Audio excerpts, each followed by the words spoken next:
But both businesses can be mastered, and I feel like both of them are really they're really opportunistic businesses that you can get into. You guys, welcome back to another video. So today is going to be the start of a awesome new series for you guys, and it's going to be starting Amazon from start to finish. Now, for you guys that are new or new sellers or complete beginners, I want to clear something up with you guys. There is a big difference between doing retail arbitrage, drop shipping, and doing Amazon FBA. Now, the big difference is literally the term FBA, which means fulfilled by Amazon. So fulfilled by Amazon just means that you're taking products, you're shipping over to Amazon, and after somebody purchases your product through your listing, it's completely hands off from there, and Amazon takes care of everything as far as the shipping and the customer service from that. So it's completely hands off, it's completely passive after you get your inventory in, as opposed to doing retail arbitrage, which is going to places like Walmart or Target, and you see these clearance items or these products that are on sale. Now you don't have to go there physically to figure this out. You can go on their website. So let's say, I don't know, let's say we want to sell this whiteboard here. Let's say we want to resell this whiteboard, or this whiteboard is in the clearance section at Walmart. That just means, let's say it's going for I don't know, 50, or let's say it's going for $50 and it's $25 off, so 50% off. So we're buying this product, right? So we're buying it for $25. Now these normally retail for $50, right? So our goal is to take this product and throw it up on mainly eBay or Amazon, and throw it up there and sell it for full price. And we basically make that difference between the retail price and that clearance or sale price that Walmart or Target had for these whiteboards. So hopefully you understand that. It's a very simple concept, but mainly people like to sell these things or resell them on eBay because it is a little bit more easier, a little bit less competition, and a lot more people are looking for quote unquote like used items or refurbished items through eBay. So it's definitely something you guys should check out, especially if you don't have that much startup capital for doing Amazon FBA. So one other thing that I want to talk about, now this is a secret for you guys for that want to get started with Amazon FBA but just don't have the funds right away. So if you guys go on jumpsend.com, I'm not sure if you guys have heard this before, but there are tons of products on there that go anywhere from 10% off all the way up to 95% off to 99% off. There's tons of products on there that you guys can find and resell them. Not a lot of people are doing this. I want to start doing this soon because you can find a lot of products on there that are heavily discounted, so that means you get bigger profits when you decide to resell them, whether it's on Amazon or eBay or Craigslist or whatever you want to do.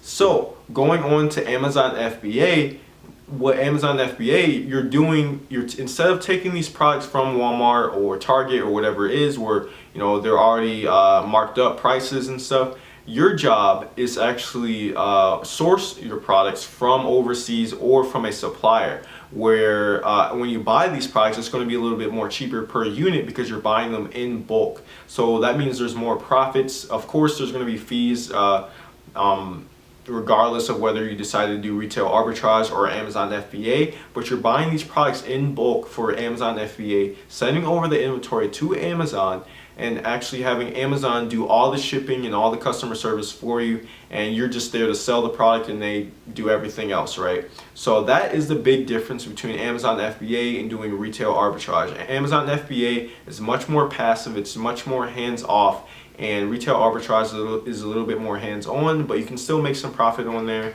And Amazon FBA, of course, since you're buying more products in bulk with more inventory, you're going to have a little bit more profit and a little bit more time and wiggle room for all that stuff.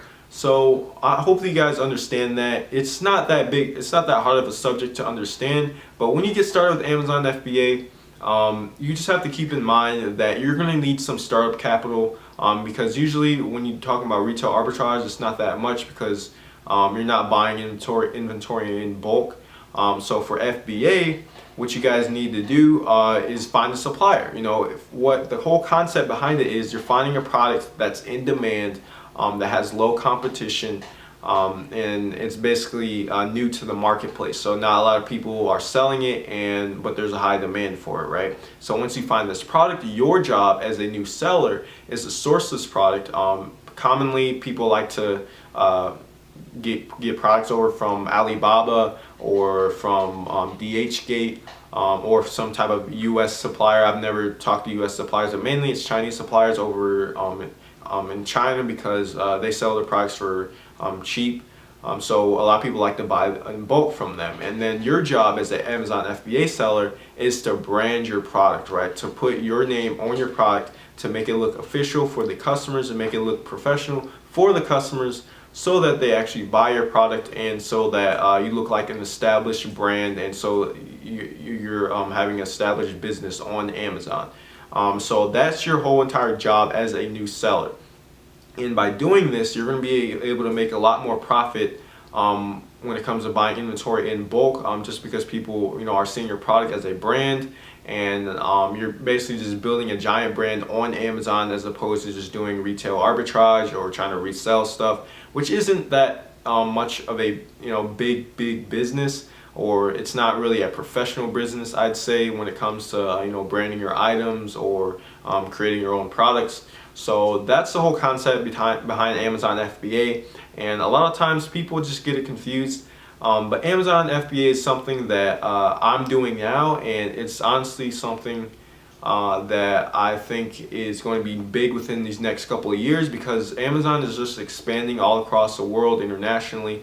So that's definitely something to consider. Another big concept that I mentioned briefly a couple minutes ago is that retail arbitrage, it can take a little as no money to start up, and Amazon FBA is usually the one that takes a little bit more investment because you're buying more inventory in bulk. But with that initial investment into Amazon FBA, it reaps a little bit more profits because you are having a larger inventory and you have more products to sell on the go, as opposed to retail arbitrage, where when people buy your product, you get that notification, and then you actually have to get the product, ship it out, and pay the shipping fees and do all that work, spend time and gas money. So it's a little bit more hands-on, but both businesses can be mastered, and I feel like both of them are really they're really opportunistic businesses that you can get into. Retail arbitrage is a little bit more beginner friendly, however, especially if you want to get into Amazon FBA, but you just don't have the funds ready or available at the moment. So that's something that I definitely think that you guys should consider. And then there's a lot of different softwares and different tools that you find out there that you can find products in demand or in clearance or on sale or are heavily discounted, and then just resell those. So there's not that much startup costs. So with Amazon FBA, you're probably wondering, okay, why would we want to buy these giant inventory in bulk and stuff? So when we start Amazon FBA, we're trying to think of it as a whole-scale business or a giant brand. That is our goal, to build a brand or a giant business. So by doing that, we need to put our own label onto our own products and source them from a manufacturer. And by doing this, we are starting our own brand on Amazon and establishing a connection between us as a seller and the actual customers, so that when we come out with different products in the future, those same customers will come back and buy more.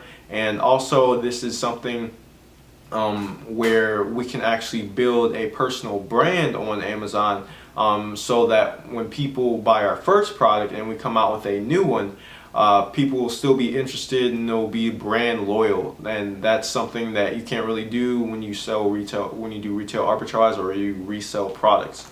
So hopefully you understand this video, guys. Hopefully you get a good overview on what's a big difference between the two.